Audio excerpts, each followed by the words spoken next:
Hello. देखिए, हमने कल एक चीज़ शेयर की थी आप लोगों के साथ में कि आप लोगों ने देखा था कि एक सिंगापुर की महिला है, मैंने लिखा था, और एक मॉरिशस की महिला है। वो उन दोनों के साथ इस तरह से डोमेस्टिक वायलेंस हुआ। और ये सोचिए कि जो मॉरिशस की महिला है उनका तो हाल बहुत बुरा है, और एक हमारी उत्तराखंड की है, एपीओ की वाइफ है।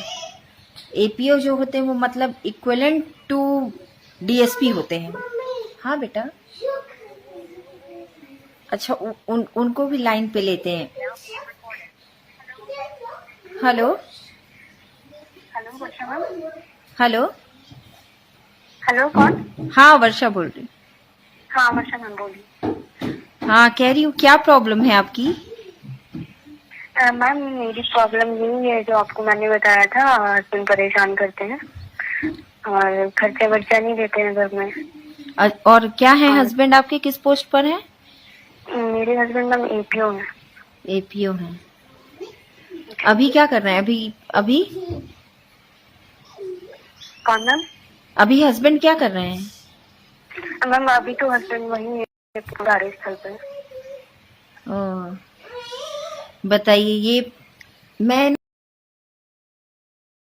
नाम ले रही हूँ आपका, सॉरी। मैं ना लाइन पर हूँ, है ना, और लाइव पर हूँ। आप बताइए कि अगर इस तरह की महिलाओं के साथ, जो कि एक महिला डॉक्टर है जो सिंगापुर में है, एक महिला इतनी अच्छी, इतनी टैलेंटेड है, वो मतलब क्या, महिला का नाम तो नहीं ले सकते हैं, लेकिन वो मॉरिशस से हमको फोन की, उनकी स्थिति बद से बदतर कर रखी है उसके मैम हस्बैंड ने। एक रिक्वेस्ट है मैम, प्लीज नाम डिस्क्लोज मत कीजिएगा। नहीं नहीं नहीं कर रही हूँ। जी और बताइए, इन लोगों का ये हाल है। मैं डीएसपी की मैम, पत्नी हूँ, मेरा ये हाल है। इतना परेशान किया हुआ है ना मैम, आप क्या बताएं मैम, आप ये बताइए अब कहाँ किसको जाके हम अपनी सुनवाई करें, किसको बोले कि हम परेशान है, कौन हमारे हेल्प के लिए आगे आएगा बताइए। कोर्ट का दरवाजा खटखटाते हैं, वहाँ पे डेट पे कुछ ऑर्डर ही नहीं करने को रेडी होते हैं वहाँ पे भी। क्योंकि आपके हस्बैंड वहीं उसी कोर्ट में है, तो कहाँ से होगा? उसी पोस्ट पे हैं, साथ में उठना बैठना होता है, तो फिर मेरी कहाँ से सुनेंगे, नॉर्मल लेडी हूँ, ऊपर से वो उनका तो उठना बैठना होता है साथ में जजेस के साथ में, तो कहाँ से होगा मैम बताइए। मैम किसके पास में जाऊँ, कहाँ से मुझे जस्टिस मिलेगा, आप ये बताइए मैम।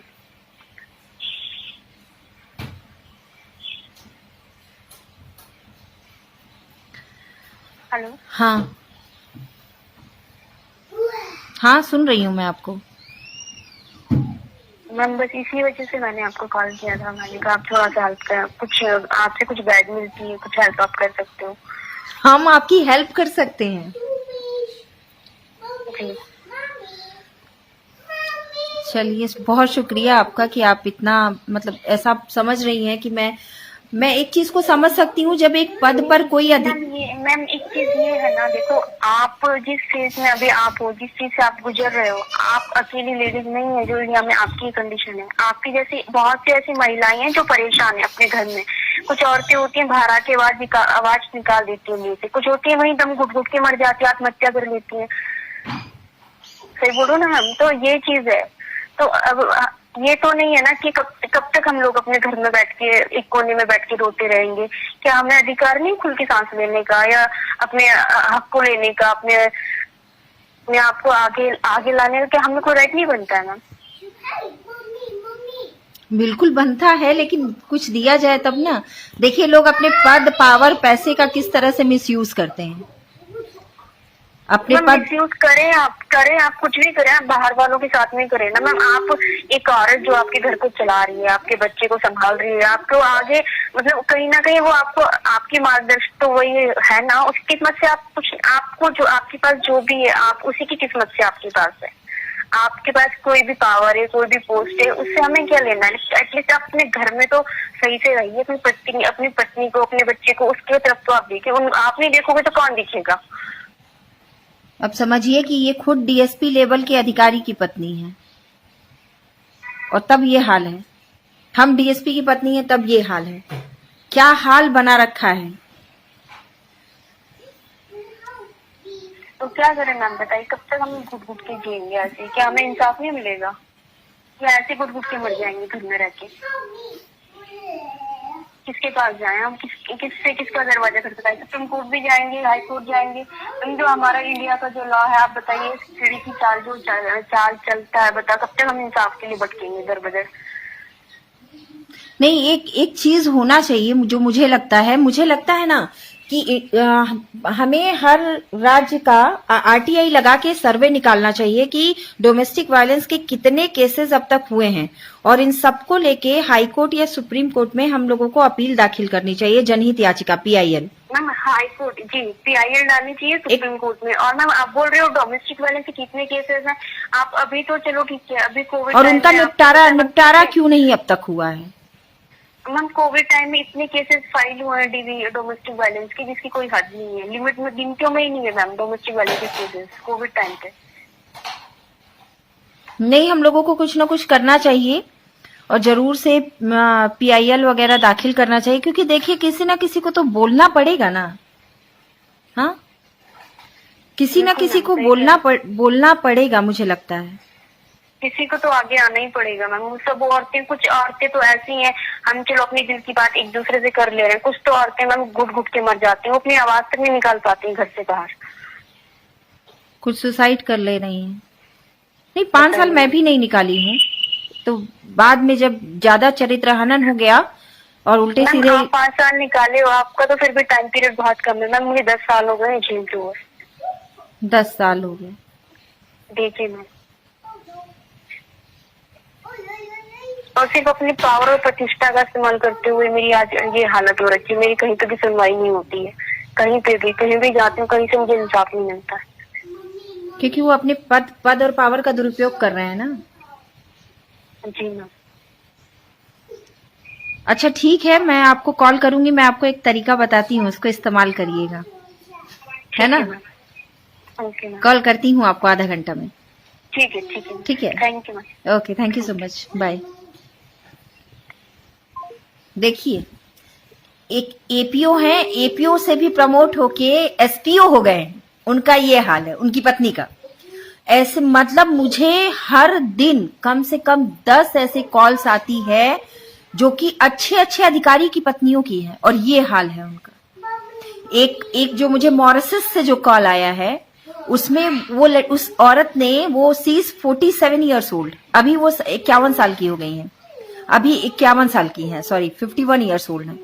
और वो मुझे, उनके में इतना टैलेंट है कि उसके टैलेंट को उसके हस्बैंड ने मार दिया, सब खत्म कर दिया, और मॉरिशस में किसी दूसरी शादीशुदा महिला से डाइवोर्स करा के शादी कर लिया और ऐश कर रहा है, और 2 बच्चे हैं, मेरी एज की उनकी बेटी है। आप अंदाजा लगाइए कि वो क्या सह रही होगी और उसकी क्या स्थिति होगी। उनको लाइन पे लें, उनको सुनेंगे आप लोग?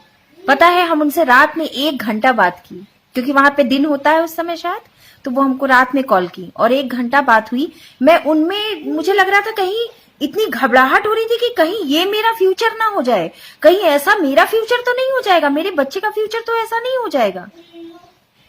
उनका हस्बैंड एक बड़े पोस्ट पर, मॉरिशस के एक बड़े बैंक में के DGM है वो, और अच्छा खासा अर्निंग करते हैं, और लड़कियों को घुमाते हैं। वो बोले कि स्टार्टिंग में मैं ध्यान नहीं दिया करती थी, जहां जाते थे एक नई गर्लफ्रेंड बना लेते थे, बातें किया करते थे, हमें क्या पता था, और उस लड़की के साथ करवा चौथ मना रहे हैं, घूम रहे हैं। मैं मैडम, देखिए, मैं इतनी मैडम करके मुझे बात कर रही है, मतलब मेरी माँ की उम्र की है वो, आप समझिए, मतलब माँ की उम्र की तो नहीं, 51 ईयर्स की है, लेकिन फिर भी वो सोचिए कि इस तरह की बातें वो कह रही थी कि क्या उनकी स्थिति, महिला की स्थिति क्या हो गई है, हम तो समझ ही नहीं पा रहे हैं।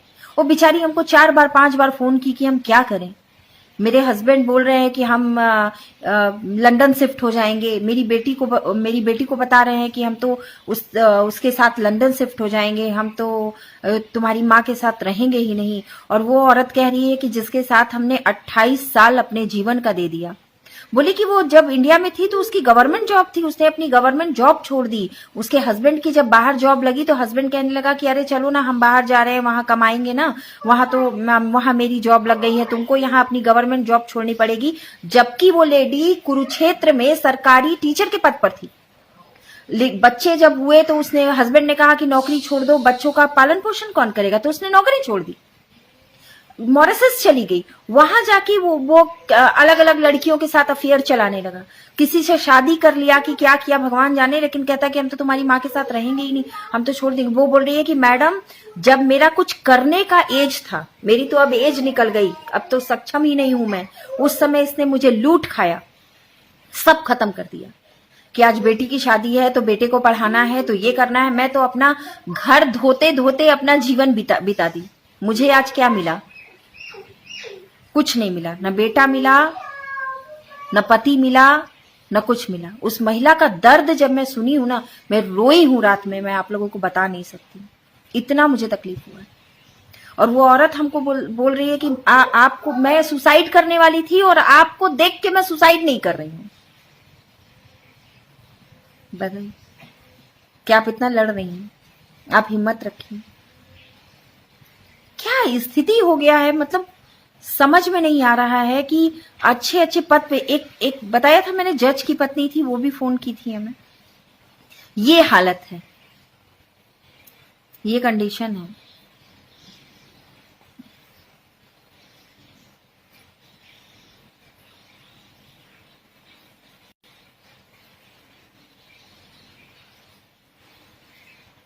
अब सोचिए, उनसे भी बात करती हूँ, आप लोग सुनिएगा, उनको भी नाम नहीं लूंगी उनका, लेकिन उनसे बात करती हूँ।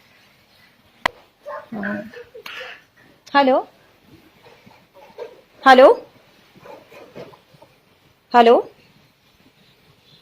कौन बोल रहे? वर्षा, वर्षा, दूसरे नंबर से कॉल की हूँ आपको। अच्छा अच्छा, हाँ वर्षा, क्या करें आप इसमें तो। आपकी तो मैंने कहा अभी बच्चा भी छोटा है, आप तो क्यों ऐसे आदमी के साथ रहना चाह रही हो? मेरी तो सारी जिंदगी गुजर गई। नहीं तो हम अपना कुछ करेंगे ना। आपने अपना आपने क्या किया ना कि अपना फ्यूचर स्पॉइल कर दिया। आपने अपने आप को बढ़ाया नहीं, उठाया नहीं, आपने ये गलती कर दी। मैं तो अपनी जॉब छोड़ छोड़ के, वो हस्बैंड की ट्रांसफरेबल जॉब थी ना, तो उसके साथ मेरी तो अच्छे अच्छे स्कूलों में जॉब लगी थी, गवर्नमेंट स्टेट मिलता था।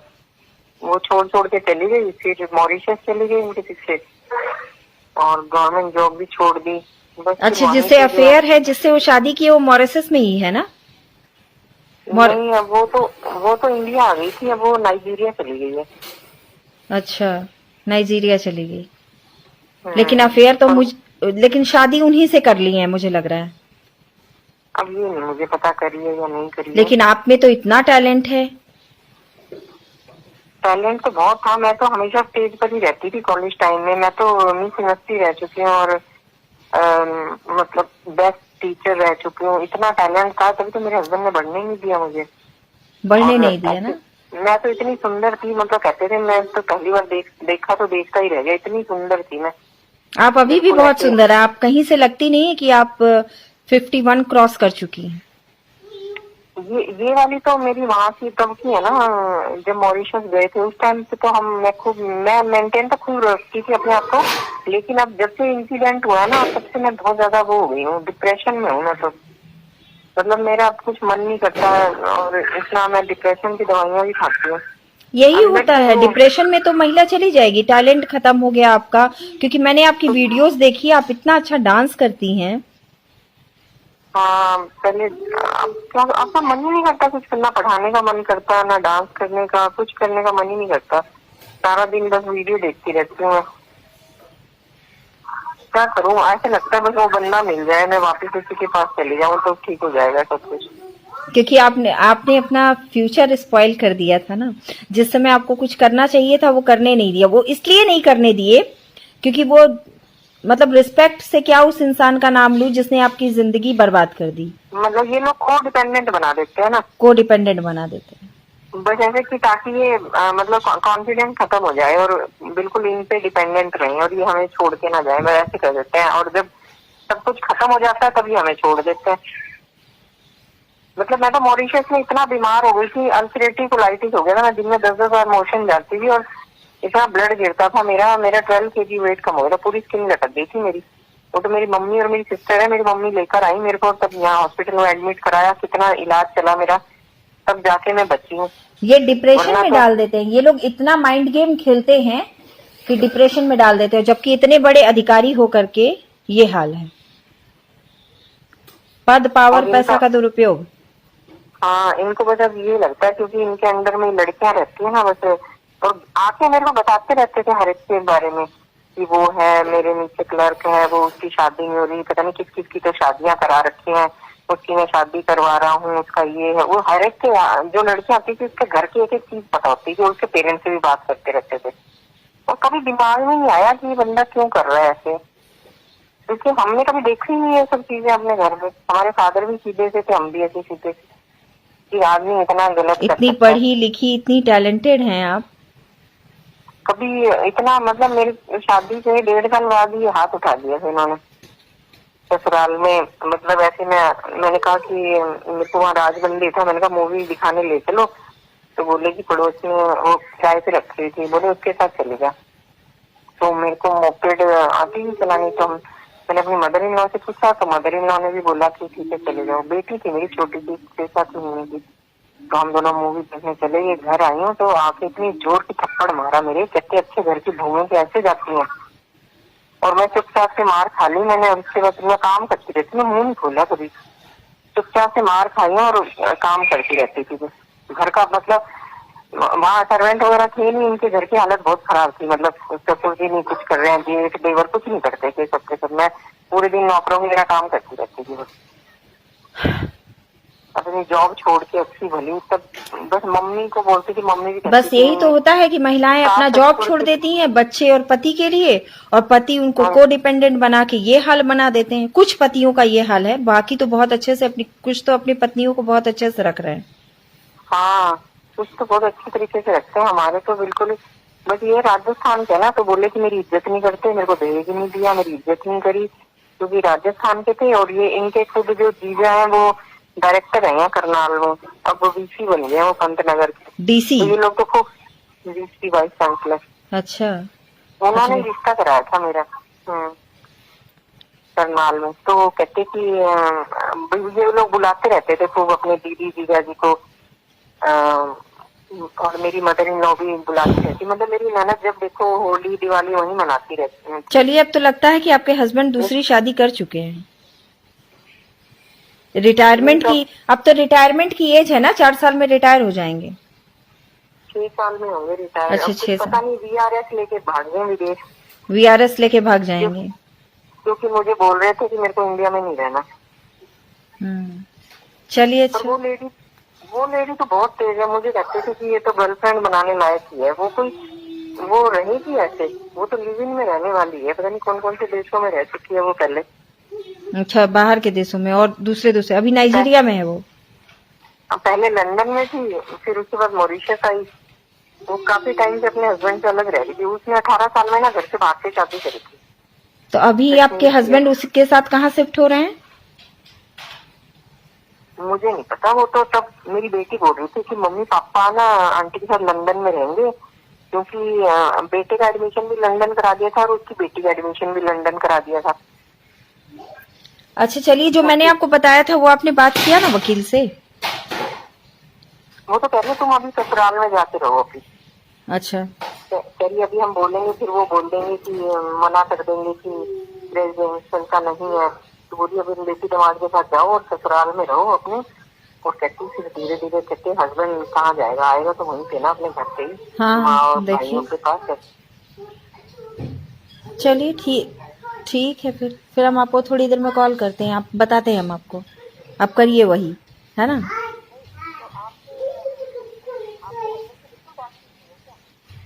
नहीं। सब ठीक है, हो जाएगा सब एक साथ। हाँ।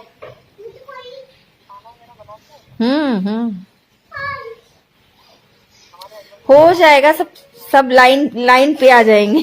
परेशान मत होइए, हो जाएगा, सब बढ़िया होगा। तो मेरे हस्बैंड ने फायदा उठाया मेरे। मैं क्या हूँ? तो आप तो बोल्ड हो। बोल्ड हूँ? नहीं थी, नहीं। मेरे हस्बैंड तो ऐसे चिल्लाते थे, मैं थर कांपने लग जाती थी, मैं तो हिम्मत ही नहीं होती अब, मतलब मेरे को लगता है मेरे हस्बैंड मेरे सामने आएगा मैं तो मतलब ऐसे कांपने लग जाऊंगी। मैं भी कांपती थी। मैं भी कांपती थी, लेकिन जब मेरे चरित्र पर उल्टा सीधा लांछन लगने लगा गलत एलिगेशंस लगने लगे, तब मैं स्ट्रांग हो गई, मुझे लगता है ज्यादा। मेरे भी पता नहीं किस किस के साथ नाम जोड़ रखे हैं, तेरा जीजा के साथ संबंध है, तेरा उसके साथ संबंध है, इसके साथ संबंध है। जब जब इस तरह के पुरुष जब महिला से हार नहीं पाते ना, पहले मारते पीटते हैं। अगर लगता है कि हिंसा करके जीत नहीं पा रहे हैं तो फिर उसके बाद वो हथियार बनाते हैं औरत के चरित्र हनन का। यहाँ हमारे रिश्तेदारों को बोल बोल के कि ये तो कनाडा भागने वाली थी। आप कनाडा भागने वाली थी? अच्छा, भाग गई होती तो ज्यादा अच्छा होता। मेरी बेटी ने बोला था ना, मम्मी आप कनाडा चले जाओ, कि पापा तो ऐसे रहेंगे आंटी के साथ, तो आप कनाडा शिफ्ट होने की सोचो, मैं भी वहीं आ जाऊंगी। फिर अब मैं ऐसे वहाँ पे हमारे कोई जानकार है यहाँ पे, कि मैं उनसे बात करने लगी। बस वही कि ये तो कनाडा भाग रही थी एक आदमी के साथ। एक आदमी के साथ भाग गई होती एक आदमी के साथ तो ज्यादा बेहतर होता। जब गलत लांछन लगाया ही जाता है ना, तो औरतों को यही करना ही चाहिए ऐसे मर्दों के साथ। चलिए खैर, अभी तो आपकी लाइफ को एकदम हेल बना के रखा है। ठीक है, आप वहां से होके आइए, हम आपसे फिर बात करते हैं शाम में एक बार। तो मैं तो यही सोच रही हूँ अभी कि बेटी दामाद को बोलूंगी, अब दामाद को बोलूंगी कि अपने ससुर जी को समझाओ, रास्ते पे लेके आओ। एक बेटी है, दामाद है, उसके बाद ये प्यार का नशा, इश्क का नशा बहुत बेकार होता है। ये नाजायज पैसा और नाजायज संबंध कब किसको पागल बना दे नहीं आता पता है। जबकि आपकी बेटी है, शादीशुदा है, दामाद है, तब ये हाल है। हमारा तो अभी बच्चा ही छोटा है। शादी में भी बुला रखा था उस लेडी को, उसी ने तो शादी कराई है बेटी की। बताइए, पत्नी को साइड करके और रखेल को बना के रखे हैं पत्नी। ज्यादा पैसा कमा लेने से दिमाग खराब हो जाता है कुछ लोगों का, संभाल नहीं पाते हैं। पैसा भी मेरे अकाउंट में 19 लाख रुपए थे, सारा बेटी की शादी में ले दिया। एक पैसा नहीं है, सारा पैसा मेरा लेके मेरे को घर से निकाल दिया। अच्छा ठीक है, मैं ना फिर आपसे बात करूंगी, मैं आपको बताती हूँ आपको कैसे कैसे करना है। ठीक है, हम आपको थोड़ी देर में कॉल बैक करते हैं। देखिए, देख रहे हैं आप लोग क्या हाल है। भारत से लेके बाहर तक यही हाल है। शादीशुदा, बेटी शादीशुदा है, दामाद वाला है तो प्रेमिका के जाल में फंस गया है और फंस करके इसको लंदन लेके शिफ्ट हो रहा है। ये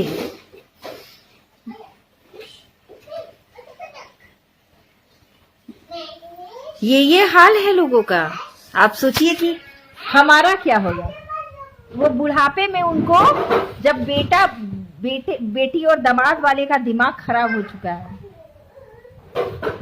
ऐसे ऐसे लोग हैं। अब आप लोगों को लगता, अब क्योंकि कुछ लोगों को ये लगा होगा कि जब हमने लिखा कि हमारे पास मॉरिशस और सिंगापुर से कॉल आई तो लोगों को लगता होगा मैडम तो झूठ बोल रही होंगी, लेकिन हमने बात करा दी, इसीलिए हमने बात कर सुना दिया आप लोगों को कि हम झूठ नहीं बोल रहे हैं। एपीओ का भी बात करा दी, जज की वाइफ फोन नहीं उठाई, नहीं उससे भी बात करा देते आप लोगों को। और सिंगापुर वाली डॉक्टर है तो अभी फोन उठाएगी नहीं, उससे भी करा देती मैं। अब देखिए कि क्या हाल है, क्या हाल है हम लोगों का। हम तो मॉरिशस वाले का तो मैं सोच करके, मुझे उसने उसको कुछ करने ही नहीं दिया, उसका लाइफ खत्म कर दिया। जब उसकी एज खत्म हो गई, वो कुछ करने लायक नहीं रही तो खुद अय्याशी करने लगा। ये माइंड गेम खेलता था वो आदमी। ये लोग माइंड गेम खेलते हैं। कुछ लोग ऐसे ही होते हैं कि औरतों से शादी ही इसलिए करते हैं ताकि उनकी जीवन को तहस नहस करके, वैनिश करके, डिस्ट्रॉय करके एकदम खत्म कर दें, उनका जीवन ही खत्म कर दें। क्योंकि औरत की जिंदगी थोड़ी ना होती है, वो तो सस्ते में मिलती है। बदल लो, एक आज दूसरी, कल तीसरी, परसों चौथी, पांचवी। अगर औरत बोल दे भाई तो बहुत बड़ा गुनाह कर दी वो। उसको, वो तो कैरेक्टरलेस थी, वो तो हमको फंसा के शादी की थी भाई, उसने तो मुझे फंसा लिया था। हाँ, औरत गलत है। औरत हमको फंसा के शादी की, फंसा के बच्चा पैदा कर ली, फिर उसके बाद बच्चा तो मेरा है ही नहीं, मैं तो डीएनए टेस्ट कराऊंगा, मैं तो बहुत साफ शरीफ और इज्जत वाला हूं, ताकि मैं तो अभी सिंगल हूं ताकि दूसरी औरतें मुझे मिले और ये हाल हो। हाँ भाई, चलिए जो भी है हमने बताया आप लोगों को। देखिए क्या स्थिति है। जब नाजायज पैसा आदमी के पास आता है और नाजायज संबंध आता है तो ऐसे ही दिमाग खराब हो जाता है मर्दों का। और इन मर्दों, और जो इस टाइप के मर्द हैं, तो इन मर्दों का दिमाग सही करना भी हमें आना चाहिए। ये सोल्यूशन नहीं है कि हम अपना घर छोड़ करके चले जाएं। और इनको क्या है, इनको तो एक नहीं 10 मिल जाएंगी।